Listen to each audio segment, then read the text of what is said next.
Goed, kom ons sluit die oë en dan vra ons die Here se seën.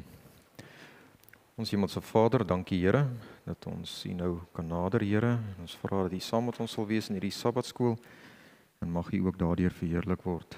In Jesus naam vra ons dit. Amen. Nou vandag se praatjie wat ek met julle wil deel, gaan oor die middelpunte in ons lewens. En hoe belangrik dit is dat ons die regte middelpunt het waarom ons lewens besluit te maak. Want ek dink julle almal sal saamstem dat dit is nogal noodsaaklik dat ons die regte middelpunt het. Dit bepaal ons prioriteite, dit bepaal ons besluite wat ons neem, dit rig ons alledaagse aksies.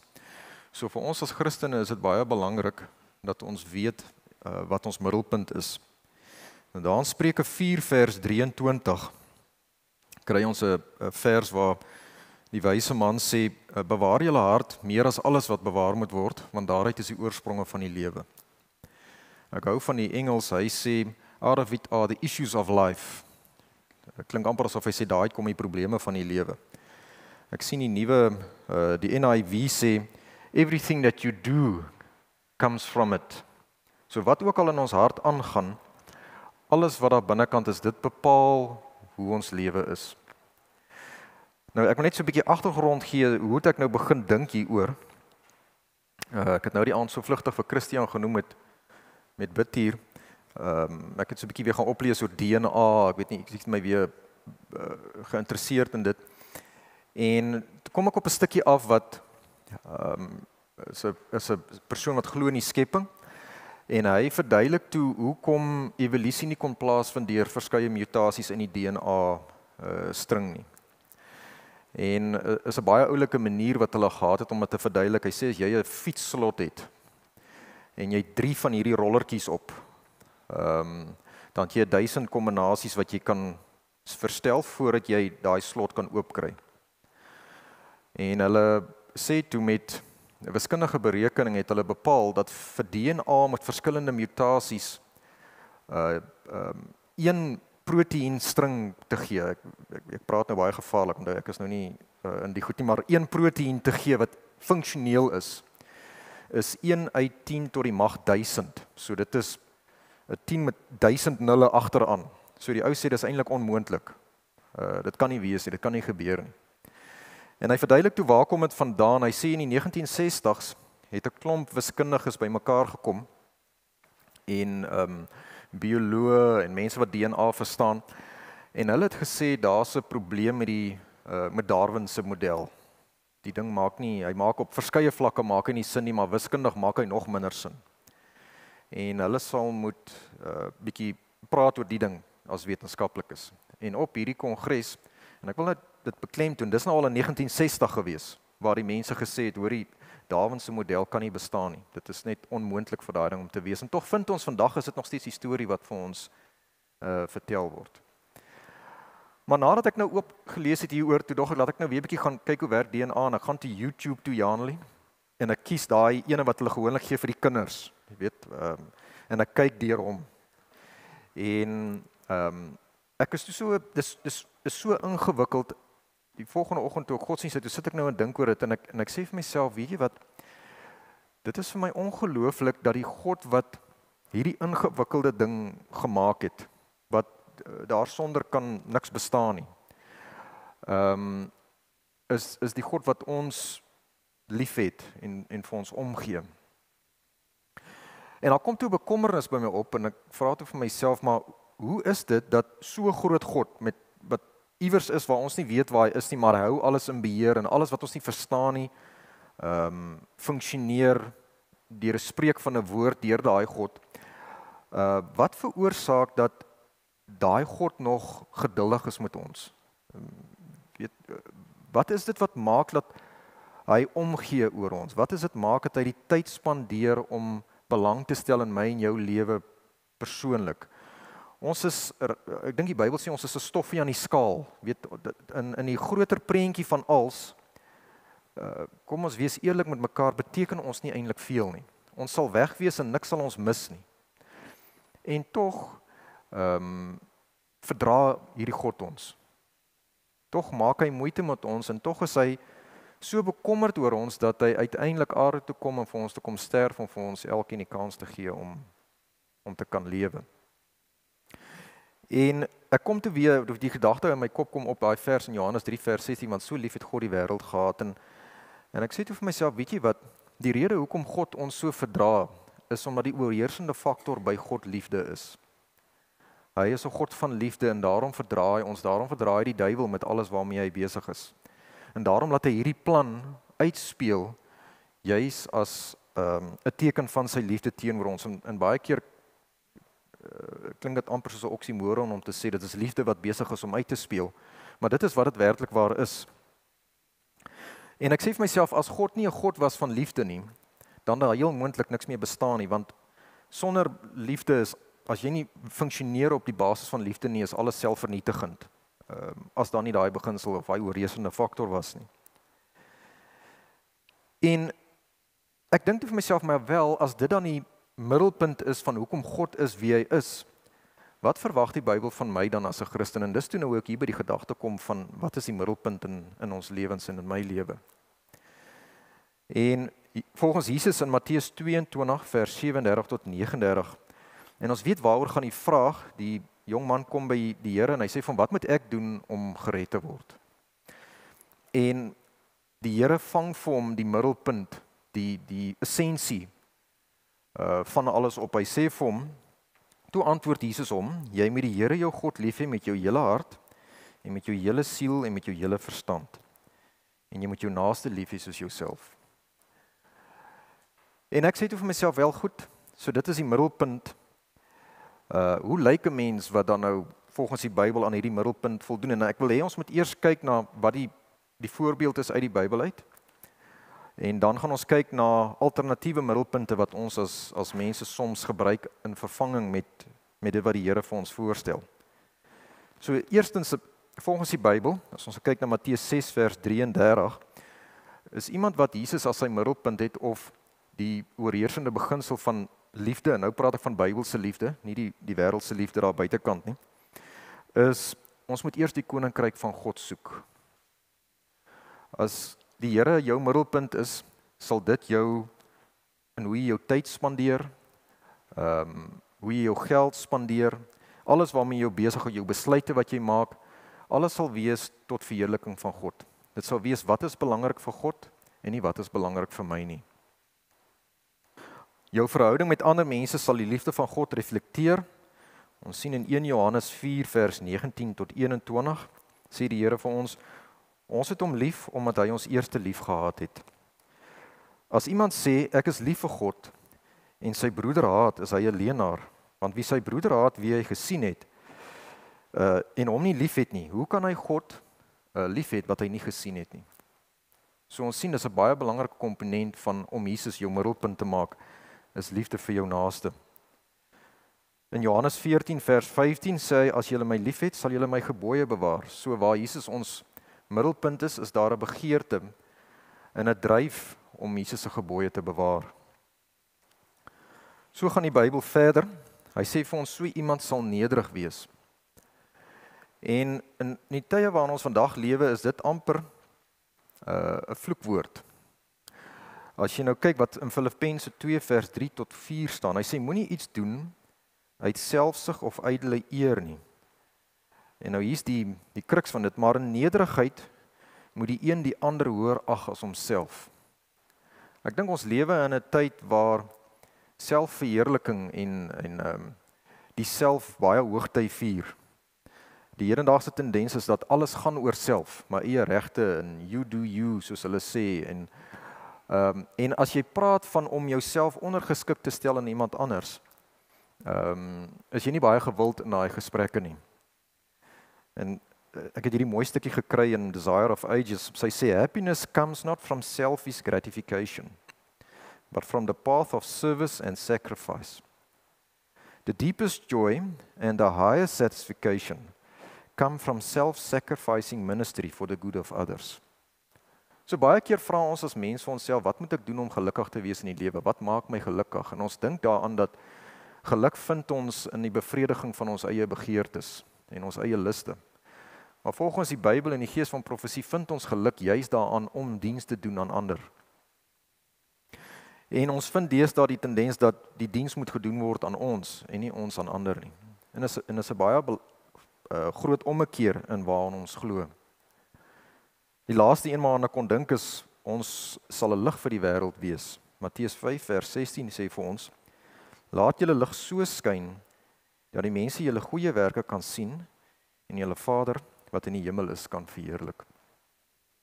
So nou het ons so 'n halwe prentjie van wat dit beteken, of hoe 'n mens is as God jou middelpunt is.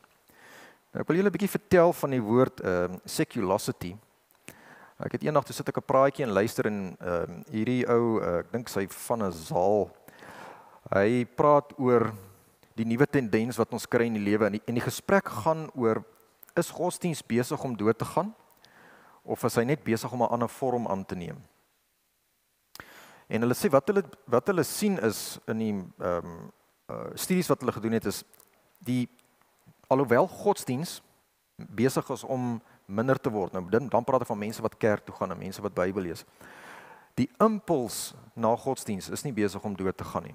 Dit is nog net so sterk soos wat dit altyd was. Die mense het nog steeds daai begeerte om, hulle praat van selfgeregtigheid, om te voel ek doen goed, om te voel ek doen die regte ding, om te voel ek het die standaard bereik. Hulle sê dit gaan so ver dat dit is amper ingeskryf in ons DNA in. Ons almal wil die hele tyd voel ons doen reg, ons doen goed, ons bereik die standaard. Hy sê maar wat hulle nou sien is die mense het die godsdienstige beginsels wat ons het, die rituele wat ons uitvoer, het hulle gaan vervang met alternatiewes. En daai alternatiewes kan enige iets in ons lewens beteken. Vir party mense is dit sport, vir party mense is dit opvoeding, vir party mense is dit werk, en weet so kan jy die lys aanhou noem, en hulle sê dieselfde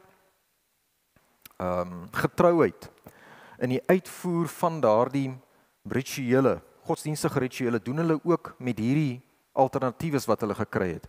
So as mens byvoorbeeld gym sal gebruik. Die oom is elke oggend 8 uur by die gym, hy sorg dat hy vir 2 ure lank gym, hy volg sy roetine presies. Hy maak seker dat hy sy dieet reg volg, want uiteindelik is dit 'n vervulling van daai begeerte wat hulle het om godsdienst te hou. En ek wonder toe, ons as Christene, en hier praat hulle nou van mense wat buite die kerk is, maar kan ons as Christene miskien aan dieselfde ding skuldig wees, maar terwyl ons in die kerkbanke sit?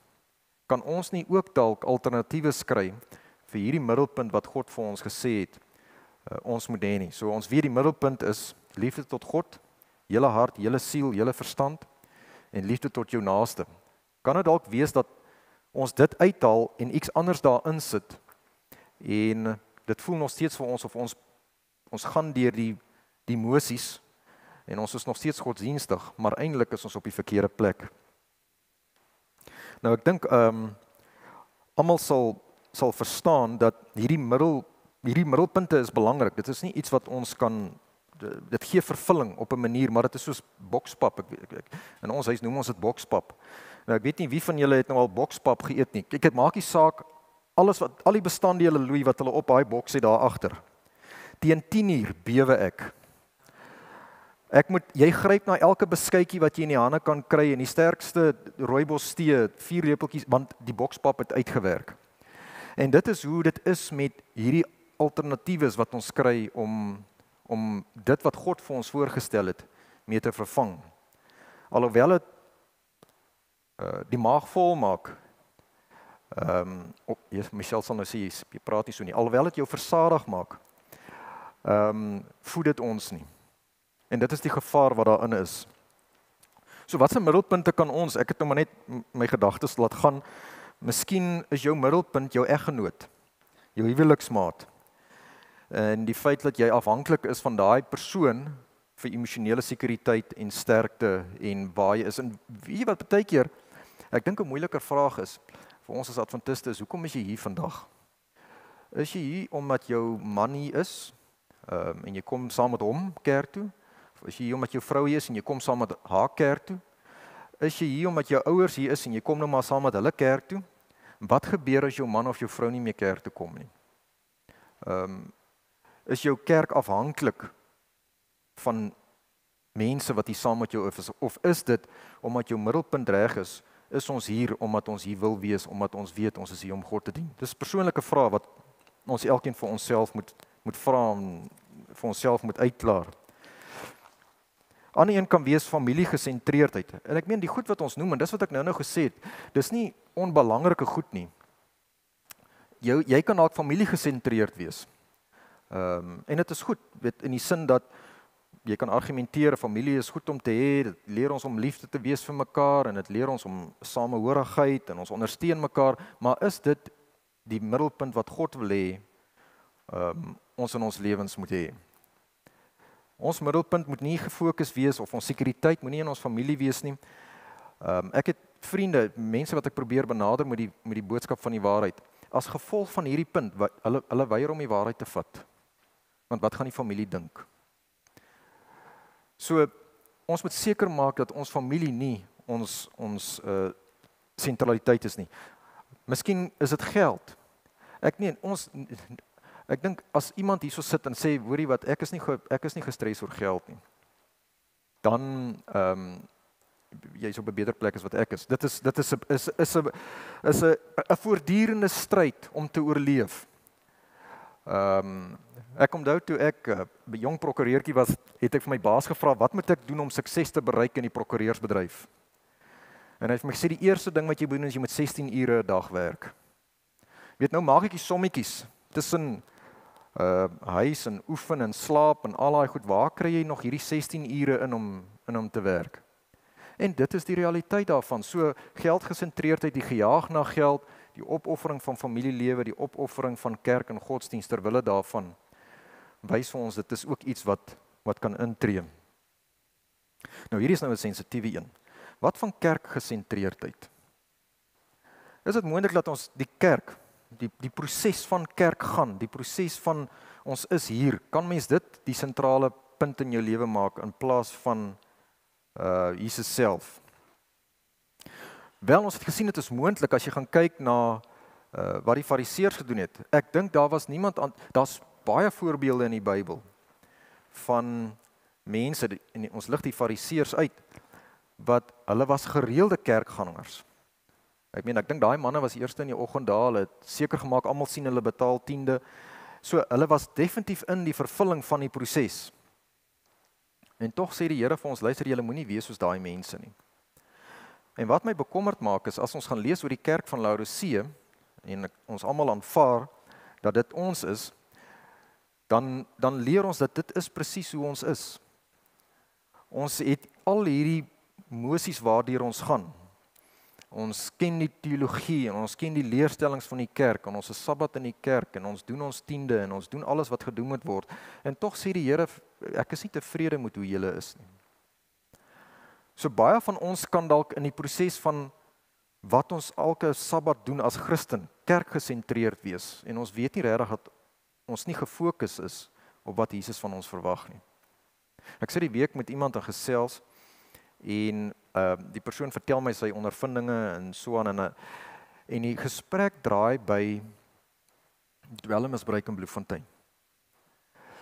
En hy vertel vir my van sy ondervindinge en hoe mense hom gaan wys het sekere goed in die stad. My mond het oopgehang. En na die tyd toe wonder ek vir myself, wat se impak maak ons in Bloemfontein? As die kerk weg is, gaan die mense dit regtig agterkom. Hulle wys die klein winkeltjie, dan sê hy, sien jy daai klein winkeltjie daar? Jy kan daar instap. Dan koop jy wat jy nodig het vir R20, vir R40, vir R50. En ek sê toe vir myself, maar genade, dis geen wonder dat die samelewing besig is om so te verval nie. En die vraag is, as ons sentrale punt Jesus is, liefde vir God en liefde vir ons naaste, wat doen ons in die samelewing om 'n verskil te maak? Nou, ek wil julle vertel van Superman nou. Nou, dis nie die Superman op die TV nie. Alhoewel ek dink, in begin sal dit seker maar dieselfde ding. Maar ek wil dit gebruik om die gevolge van hierdie alternatiewe verskywing net vir ons te verduidelik. Ek glo julle het al gehoor van Friedrich Nietzsche. Hy was 'n filosoof gewees hier so in die laat 1800s. En hy is die bekende ou wat geskryf het God is dood. En dan agter het hy ingesit en julle het hom doodgemaak. Nou dit was 'n reaksie gewees op Darwinisme wat besig was om oor te vat in daai tyd en evolusie en almal het al so begin in 'n beswyming kom van jy weet die lewe beteken niks en ons is niks en waartoe gaan ons en ons is besig om te verval en al die dinge en Nietzsche gaan toe en hy skryf daai bekende gedeelte wat handel oor dit. En hy sê wel ek is alright hiermee. Ons sal kan oorleef sonder God. En die manier hoe ons gaan oorleef is ons moet net hierdie Superman word. En sy beskrywing van die Superman is 'n persoon wat sy eie waardes daarstel. Ons het nie meer goddelike waardes nodig om dit te doen nie. Ons kan ons eie waardesisteem daar bring. Ons kan steun op ons eie persoonlike sterkte. En basies wat hy sê is, julle kan God in julle eie sin wees. Baie interessant, 40 jaar later, toe is die Tweede Wêreldoorlog.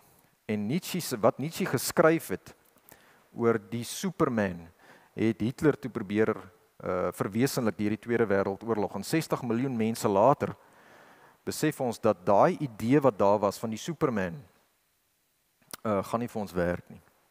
Ons kan nie God uithaal en vervang met 'n alternatief nie, en dit is die gevaar daarvan. En wat ek besef het is, daar is eintlik maar net een Superman wat op hierdie aarde geloop het, en dit is Jesus Christus.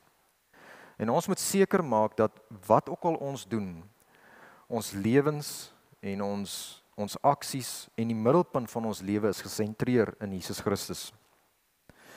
Nou in besigheid, as jy nou 'n bietjie gaan oplees oor hoe om 'n besigheid reg te bestuur en hoe om met jou personeel te werk en hoe om beplanning te doen vooruit, dan praat hulle van 'n pre-mortem, nie post-mortems nie. So jy moet gaan sit en kyk na jou planne wat jy het. En dan moet jy nou half vir jouself sê, okay, as die dinge skeefloop daarvoor, dan moet ek nou al weet hoekom gaan dit skeefloop. En dis hoekom hulle pre-mortem doen. En wat jy basies doen is, jy van die begin af sê jy lewe met die einde in sig. En iemand het dit een keer mooi gestel en gesê, as jy vandag doodgaan, en jy daag op by jou eie begrafnis, en jy sit en luister wat die mense praat van jou, wat gaan jy hoor? En dit is nogal skrikwekkend om daaraan te dink. Toe ek so daaroor dink, toe sê ek vir myself, gits, ek weet nie altyd of ek wil weet wat ander mense van my gaan sê by die begrafnis nie. En is dit nie tog wat ons moet doen as Christene nie? Wat is as ons nou lewe met die einddoel in sig, as ons lewe met die einde in sig, waarna streef ons? Ons almal streef tog uiteindelik om hemel toe te gaan. En ons strewe is na die ewige lewe. En ek wil vir julle sê, die enigste manier hoe ons dit gaan bereik, is as ons Jesus en dit wat die Here vir ons gesê het, ons middelpunt gaan maak. Nou, oom Kobus het 'n vers wat hy altyd sê is sy gunsteling, en daar kan julle soontoe blaai, is in Micha 6 vers 8. So Micha 6 vers 8.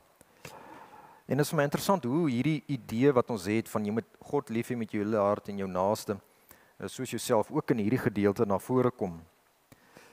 Hy sê daar, hy het jou bekend gemaak o mens wat goed is. En wat vra die Here anders van jou as om reg te doen, liefde te betrag en ootmoedig te wandel met jou God? Dis so asof die Here dit, hy sê mense, dis eintlik so eenvoudig. Doen net reg. Handel in liefde met mekaar en wees nederig met jou God. Dis al wat ek van julle vra. En tog lyk dit asof die wêreld 'n probleem het met dit. Vriende, ek wil afsluit met die gedeelte wat ons vind in Hebreërs 12 vers 2, en dit is 'n baie belangrike gedeelte. Ons moet versigtig wees dat ons nie deur alternatiewes van stryk gebring word nie. Ons moet seker maak dat ons middelpunt is wat die Here vir ons sê dit is. Laat ons God eerste stel in ons lewens en ander liefhet soos wat ons onsself liefhet. Wees versigtig vir die alternatiewes wat die duiwel op ons pad kan bring en wat ons van stryk kan bring. Hebreërs 12 vers 2 sê, met die oog gefestig op Jesus, die volëinder van ons geloof. Ons moet altyd seker maak dat ons oog bly op Jesus, om sodoende daardie middelpunt wat ons nodig het om die ewige lewe eendag te kry, dit waarna ons kyk op die einde van die dag. Laat ons sal seker wees, ons behaal dit.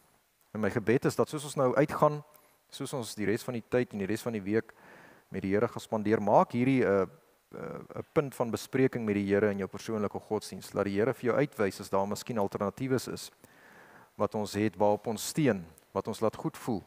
Maar eintlik is dit maar op die einde van die dag soos daai bokspap wat ons in die oggende eet. Kom ons sluit ons oë. Ons Hemelse Vader, baie dankie Here vir u woord, Here. Dankie vir die waarskuwings daar binne. Ons vra Here dat u vir ons sal help om te kan onderskei tussen dit wat reg en verkeerd is. En as daar miskien alternatiewes is, Here, wat ons as 'n middelpunt in ons lewe gebruik om ons prioriteite en ons alledaagse handeling en wandeling te reguleer, Here. Help vir ons om dit reg te stel en u in die senter van alles te sit. Ons vra dat alles in Jesus se naam. Amen.